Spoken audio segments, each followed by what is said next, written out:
നമസ്കാരം. മുൻ മന്ത്രിയും കേരള കോൺഗ്രസ് പ്രമുഖ നേതാവുമായ ടി.യു. കുരുവിള അന്തരിച്ചു. 89 വയസ്സായിരുന്നു. ആരോഗ്യ പ്രശ്നങ്ങളെ തുടർന്ന് ഏറെ നാളായി കൊച്ചിയിലെ സ്വകാര്യ ആശുപത്രിയിൽ ചികിത്സയിലായിരുന്ന അദ്ദേഹത്തിന്റെ അന്ത്യം രാത്രി 9:12 സംഭവിച്ചത്. ന്യൂമോണിയ ബാധയെ തുടർന്ന് കൊച്ചിയിലെ ആസ്റ്റർ മെഡ്സിറ്റി ആശുപത്രിയിൽ തീവ്രപരിചരണ വിഭാഗത്തിൽ ചികിത്സയിലിരിക്കെയാണ് അന്ത്യം. മെയ് 12 അദ്ദേഹത്തെ ആശുപത്രിയിൽ പ്രവേശിപ്പിച്ചത്. രോഗം വൃക്കകളുടെ പ്രവർത്തനത്തെ ബാധിച്ചതോടെ ആരോഗ്യനില വഷളാവുകയായിരുന്നു. കേരള കോൺഗ്രസ് ജോസഫ് ഗ്രൂപ്പിന്റെ വൈസ് ചെയർമാനും ഡെപ്യൂട്ടി ചെയർമാനുമായി പ്രവർത്തിച്ചു വരികയായിരുന്നു അദ്ദേഹം. കൂറുമാറ്റങ്ങൾ പതിവായ കേരള കോൺഗ്രസ് രാഷ്ട്രീയത്തിൽ എക്കാലത്തും പി.ജെ. ജോസഫിനോട് മാത്രം അടിയുറച്ച് കൂറു പുലർത്തിയ നേതാവായിരുന്നു കോതമംഗലത്തുകാരുടെ പ്രിയപ്പെട്ട കുർളാൻ ചേട്ടൻ.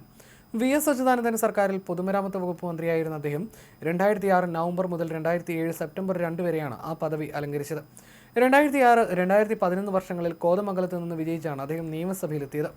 കീരമ്പാറ പഞ്ചായത്ത് പ്രസിഡന്റ് പദവി മുതൽ സംസ്ഥാന മന്ത്രിസ്ഥാനം വരെ നീളുന്ന വിപുലമായ രാഷ്ട്രീയ പദവികൾ അദ്ദേഹം വഹിച്ചിട്ടുണ്ട്. റബ്ബർ ബോർഡ് അംഗം, സംസ്ഥാന ഹൗസിംഗ് ബോർഡ് ചെയർമാൻ എന്നീ നിലകളിലും അദ്ദേഹം ശ്രദ്ധേയമായ സേവനമനുഷ്ഠിച്ചിട്ടുണ്ട്.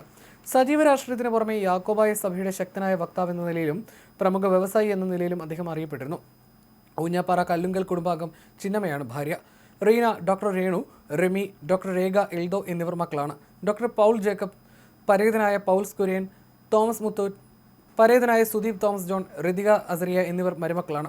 ടി.യു. കുരുവിളയുടെ സംസ്കാരം ഞായറാഴ്ച ഉച്ചയ്ക്ക് 2 മണിക്ക് ചേലാട് സെന്റ് സ്റ്റീഫൻസ് ബെസനിയ വലിയ പള്ളിയിൽ നടക്കും.